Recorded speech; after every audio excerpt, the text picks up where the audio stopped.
We're going to look at how to calculate constant annual growth rate for a number of periods and values. The easiest way to simply get a number for constant annual growth rate is to use the formula end value divided by start value raised to the power of 1 over the number of periods minus 1. See the callout box for the details, and let's walk through it in Excel and do the actual calculation. Type equals, click on B14, divided by, and B2. Use Shift 6 to get the raised to the power of, and we'll raise it to 1 divided by 12. Note the color coding. We come up with a value of about 10%, and while this gives us the number we were looking for, it doesn't give us very much assurance. Let's create a predicted column and see how we did. For that, we'll need a named range. Click in the named range box and type Formula Growth Rate. Put in a label for the column, and for the first field, simply make it equal to the first of the actual numbers.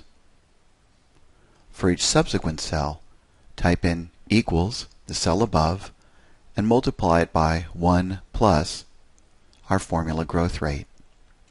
There's a nice feature in Excel where you can see your named ranges, and once they're chosen, you can use the color coding to make sure you've gotten the right one. Hit Enter to accept the formula, then go back to the cell and double-click on the blob in the bottom right corner. This will automatically fill your formula all the way down to the bottom. In the prior video, we looked at how to calculate constant annual growth rate using a simple formula that only considered the end and start values. In this video, we'll use Excel's built-in growth function. The growth function is an array formula that uses the entire set of numbers in its estimate. To begin, select the periods you'd like to estimate. Swipe all of the values, and then all of the periods. Remember, because it's an array formula, you must select Shift, Control, and Enter to use the formula. Note that we have slightly different estimates.